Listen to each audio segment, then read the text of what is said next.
Entre tanto ruido, te proponemos un ámbito para dialogar y reflexionar. La Voz de COFE, un espacio de entrevistas, análisis y discusión para los trabajadores y trabajadoras estatales de Uruguay. La Voz de COFE en el aire.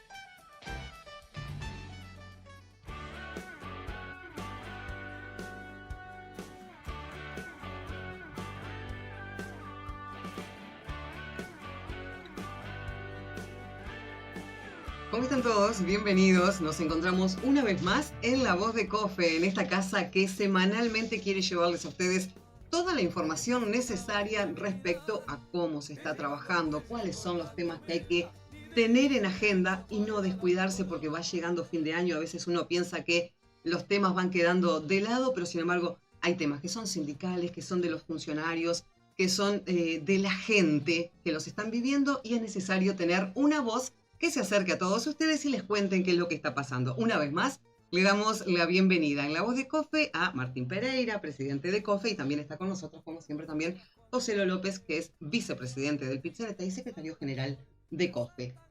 ¿Están bien?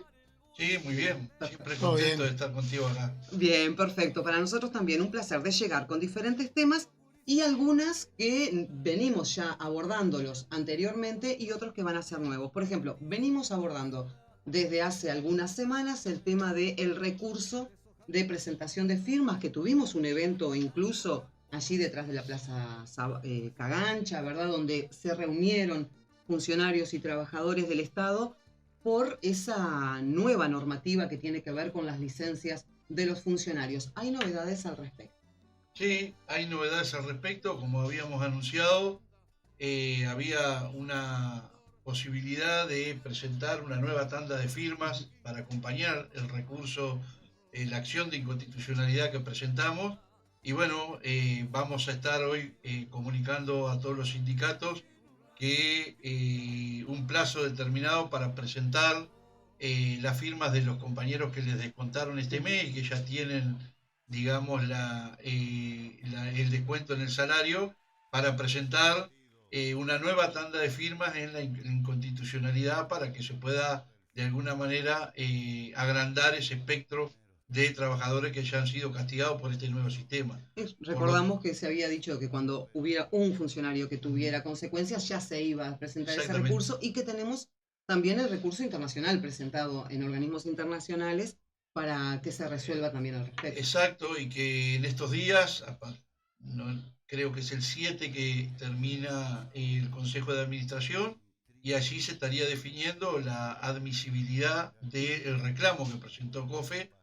Lo que, si así sucede, es una muy buena noticia. Por lo tanto, estamos a la espera de esa definición en la Organización Internacional del Trabajo. Y bueno, como decíamos, también hoy resolvimos, y eso va a llegar en la tarde de hoy a todos los sindicatos, que se recabe la segunda tanda de firmas de cada uno de los organismos donde ya entraron los descuentos para presentar una nueva acción de inconstitucionalidad contra este sistema. Bien, todos los lunes hay reuniones aquí en COFE con diferentes gremios, ¿verdad? Y sin duda que un tema que se debe haber abordado es el resultado electoral. Sí, se estuvo conversando todo lo que fue el resultado electoral de esta primera vuelta aquí en Uruguay y bueno, conversando entre los compañeros y el peloteo de quienes pasaron a la segunda vuelta, tanto Orsi como Delgado, y bueno, preocupación también en COFE, en el Consejo de COFE, porque uno de los candidatos tiene en su programa eliminar 15.000 vacantes dentro del Estado y a su vez crea un nuevo ministerio y habla de nuevos funcionarios en algunas áreas. Entonces no entendemos cómo va a realizar todo eso que plantea en el mismo programa. Cuando nos reunimos con Delgado se lo planteamos y la respuesta fue que bueno, iba a ver, iba a avisar. No fue una respuesta contundente con lo que iba a pasar ni que desnotaba tener un plan de dónde hacerlo. Creo que va a ser al barrer, como ha sido en este gobierno, con las dificultades que generó, no solo con los puestos de trabajo que se perdieron y que COFE pelea por esos puestos, sino por las áreas vitales dentro del Estado que comprometen a las pequeñas empresas uruguayas, comprometen el tema del narcotráfico también con las aduanas liberadas, compromete con los derechos de los uruguayos y uruguayas del interior del país, como ejemplo cuando se cierran oficinas del Ministerio de Trabajo en distintas localidades, esos reclamos hay que ir a hacerlos a la capital departamental o si no a la capital del Uruguay para que se puedan realizar y muchas veces los reclamos quedan en el camino por no contar con una oficina en esa localidad y son derechos que va perdiendo la gente en el interior del país y es algo que nos preocupa y mucho que los derechos sean igualitarios a todo nivel en todo el país, ¿no? Porque vivir en Montevideo o en zona metropolitana, tener más acceso a derechos que una persona, un uruguayo que vive en el interior del país. Sin duda que estas cosas se preocupan porque ustedes tuvieron una reunión con todos los presidenciables, llevaron este tema de las vacantes a Álvaro Delgado, pero claro, uno a veces hasta se tiene que quedar pendiente de manifestaciones a la prensa a ver si se enteran de algo más de cómo se quiere hacer, porque son cifras que asustan, uno sabe el peso que tiene el Estado y termina uno pensando, ¿y cómo lo van a hacer? A ver si acaso dicen algo más como para poder comenzar también a ejecutar los pasos que haya que hacer, ¿no? Sí, lo que más asusta es que no son claros, ¿no? Está Ujú. escrito ahí en el programa y no son claros cómo lo van a realizar y cuando se le preguntó por parte de COFE en esa reunión, las respuestas fueron evasivas y no claras, que vamos a conversar en caso de que fuera gobierno, Ujú. pero la ciudadanía y los trabajadores estatales tenemos que saber si un candidato plantea eliminar 15.000 puestos de trabajo, en dónde y en qué áreas lo va a Ujú. realizar y a su vez, como te decía, plantea crear nuevos ministerios. Ujú. Es compleja la situación y creo que el candidato tiene que ser claro a la hora de expresar qué va a hacer con los trabajadores públicos. Las elecciones del 27 de octubre también nos trajeron resultados respecto a papeletas. Había 2 plebiscitos que se estaban ejecutando y que la ciudadanía tenía la posibilidad de resolver al respecto. Uno tenía que ver con la papeleta por el sí amarillo, que tiene que ver con allanamientos, y de eso nosotros no nos habíamos metido demasiado a profundizar, pero sin embargo sí en aquella que tenía que ver con la reforma de la seguridad social, porque COFE estaba muy comprometida con esa papeleta que surge a través del PIT-CNT y se trabajó mucho también para que esa papeleta tuviera la... Se esperaba mayor cantidad de votos, pero sí igualmente el mensaje llegó a la gente porque muchos estábamos en la calle, sabíamos que venían a pedirnos la papeleta, es decir, se generó una conciencia, se hizo un trabajo importante. ¿Qué es lo que analizan ustedes? Bueno, primero que nada, me parece que es importante remarcar de que más allá de la diferencia y los matices que hubo a la hora de la definición respecto a cuál era el mejor mecanismo para afrontar la reforma que había realizado el gobierno en materia de seguridad social, lo cierto es que desde lo conceptual, en los planteos que se hacían, había prácticamente unanimidad, o sea, todos estábamos de acuerdo de que había que reformar la reforma impuesta por el gobierno, en materia sobre todo lo que tiene que ver con la edad para el retiro jubilatorio, en elevar el piso de lo que tiene que ver con las pasividades y por supuesto de eliminar el lucro en la seguridad social. En ese marco, los matices tuvieron que ver en si era el plebiscito la mejor manera de afrontar esto o no era el plebiscito. Pero se definió y a partir de que se definió, acá no hubo mano libre. O sea, todos nos encolumnamos atrás de tener el mejor resultado posible digamos, de la mayor cantidad de papeletas por el sí a la reforma de la seguridad social.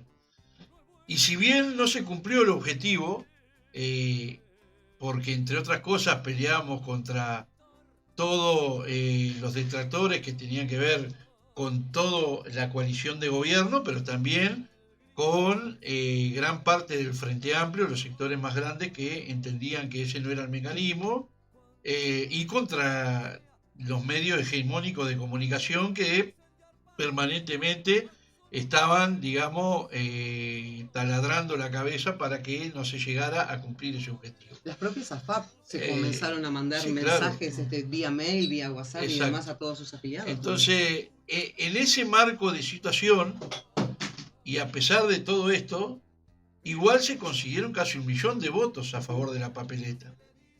Por ejemplo, 7 de cada 10 frente amplistas votaron el sí de la papeleta, más allá que los partidos mayoritarios le decían a sus votantes que no estaban de acuerdo con eso. Pero no solo quedan en los votantes de izquierda, digamos, ¿no? 7 de cada 10 frente amplistas, hubieron más de 138.000 votos dentro de la coalición de gobierno, que eran los principales detractores, y que 138.000 personas que votaron a los partidos de la coalición que había planteado la reforma le decían que querían reformar esa reforma. Y aparte hubo 30 y pico de mil papeletas que ni siquiera acompañaron ningún partido político, pero sí acompañaron el sí a la reforma de la seguridad social.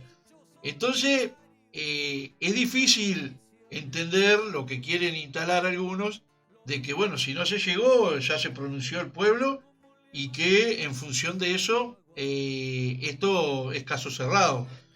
Bueno, nosotros creemos que no es así, y veremos. Por eso es importante de que el PIT-CNT, desde nuestra perspectiva, intente no solo hablar de estos temas con las fórmulas que van a competir por el balotaje, sino también hablar de otros temas que son esenciales para la vida del movimiento sindical. Por ejemplo, el tema del poder adquisitivo de los salarios. Nosotros tenemos más de 500.000 trabajadores que ganan menos de 25.000 pesos. Y sin embargo se ha instalado en la agenda pública un relato que ha impuesto el Poder Ejecutivo, el actual gobierno, que dice que en este periodo de gobierno los salarios crecieron.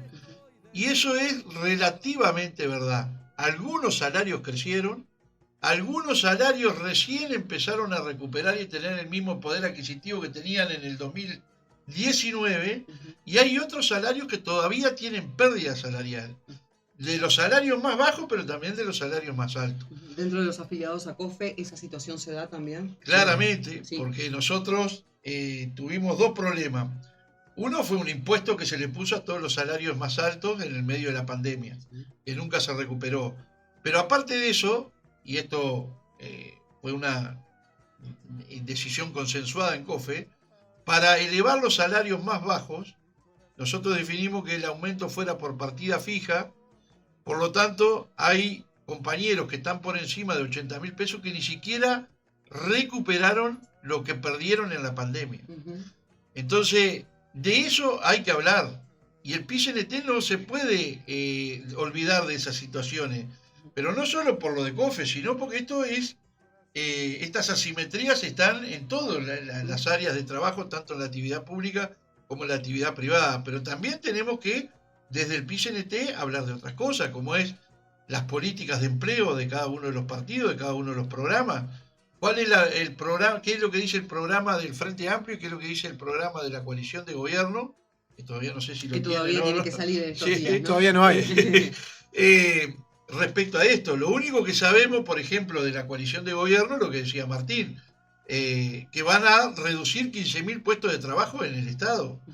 Y que con estas contradicciones que planteaba Martín, ¿no? Que dice, vamos a reducir 15.000 puestos de trabajo en el Estado, pero vamos a contratar más efectivos para la Guardia Metropolitana, vamos a crear el Ministerio de Justicia y Derechos Humanos, vamos a crear una Secretaría de Discapacidad en el área del Estado, pero sin embargo van a reducir 15.000 puestos de trabajo.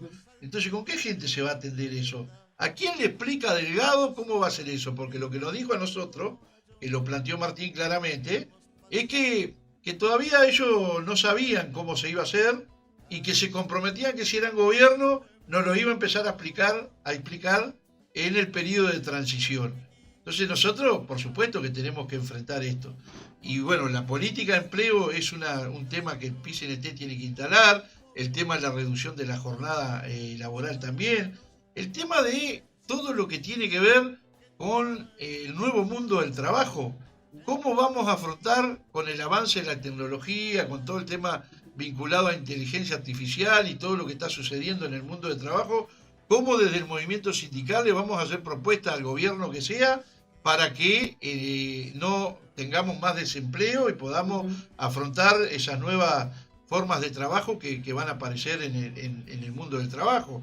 Y bueno, y ni que hablar de los temas vinculados a la educación, a la vivienda, a la salud, que son temas centrales que tenemos que debatirlo y que no nos podemos quedar solo con los temas vinculados a la seguridad social, que son importantes, que claramente los tenemos que tener en la agenda, pero que no nos podemos olvidar de todo el resto de las cosas que hacen a la agenda del movimiento sindical y que las tenemos que debatir con las fórmulas que van a competir por el gobierno. Y que son urgentes y que no han quedado desplazados tampoco en el medio de todas las batallas que ha estado dando COFE y todos los que son los sindicatos afiliados al PIT-CNT, porque venimos de la recolección de firmas.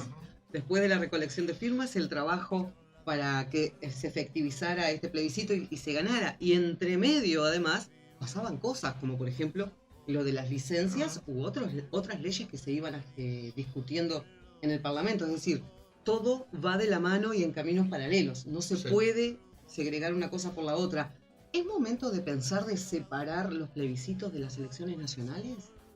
Bueno, han resultado, cada vez se entrevera y hay una situación difícil de explicar a la población, porque casi siempre los plebiscitos que vayan contra el Poder Ejecutivo de turno no cuentan con los medios para poder explicarlo. Entonces se recurre al mano a mano, a las redes, pero no hay una discusión igualitaria en lo que es informativa la discusión y no que cada uno defienda si sí o si no, sino informativa, y cada vez que se han mezclado con las elecciones los resultados casi siempre han sido de pérdida. Entonces creo que hay que empezar a discutir si sí o si no en esa situación, pero es una situación que complejiza porque toda la información sobre las listas y los candidatos, que es lo que bombardean a la población, después hay que estar por un plebiscito por sí, por no, ni que hablamos cuando hay dos, y en esta que casi hubo tres. Entonces es una situación compleja y que casi siempre queda una de las partes en desventaja con la otra a la hora de la explicación que se puede dar a la población y entrever al votante a la hora de qué votar o no.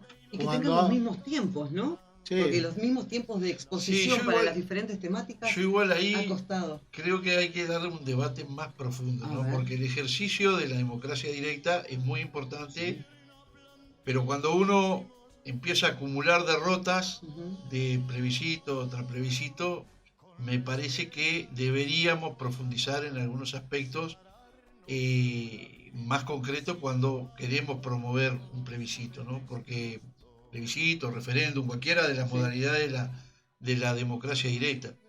Porque lo que demuestra la historia es que sobre todo aquellos plebiscitos que están vinculados a los procesos electorales no tienen un resultado favorable para quien lo promueve, ¿no? Eso le ha pasado a la izquierda y le ha pasado a la derecha, ¿no? Le ha pasado para los dos lados. Entonces yo creo que ahí, sobre todo en los aspectos que involucran al campo social, al campo popular, debería profundizarse más el debate de cuándo es necesario o cuándo se puede tomar una decisión de esta característica y tener los más amplios consensos, porque después es difícil, nos pasa lo que nos puede pasar ahora y que está haciendo la coalición de gobierno, te dice, bueno, el pueblo se pronunció. Y te dice, si el pueblo, si no se llegaron a la cantidad de votos, de esto no se habla más. Y es difícil instalar que se tiene que seguir hablando porque hubo 1 millón de personas que en realidad le dijeron a los gobernantes de que no están de acuerdo con lo que se hizo por parte del gobierno de turno. Entonces, yo creo que ahí me parece que es necesario profundizar más en el debate de cuándo hay que tomar decisiones concretas referidas a el ejercicio de la democracia directa, porque si no podemos entrar en un derrotero que es complejo de salir después, ¿no? Exactamente, pero es importante que también traigamos esas cosas a la mesa, ¿verdad? Hay que traerlas, conocerlas, conocer opiniones. De repente luego, hasta sabemos que siempre cuando uno habla de estos temas, se acercan otros profesionales también, constitucionalistas y demás, y se comienza a generar la idea. Tema para un debate técnico, precioso, digamos, ¿no? Técnico y político. Podemos traerlos acá, podemos hacer una voz de COFE de debate también, por ejemplo, ¿no? ¿Nos quedó algún tema pendiente de esta semana? No, creo que no. Vamos sumando entonces temáticas para que el próximo lunes tengamos nuevos asuntos para abordar y llegar como siempre a toda la gente y que de esa manera estén informados continuamente de lo que sucede. ¿Les parece? Impecable. El agradecimiento como siempre. Gracias por estar con nosotros y nos despedimos una semanita nada más o cuando la noticia y los temas importantes nos convoquen, aquí vamos a estar una vez más con La Voz de COFE. Gracias a todos.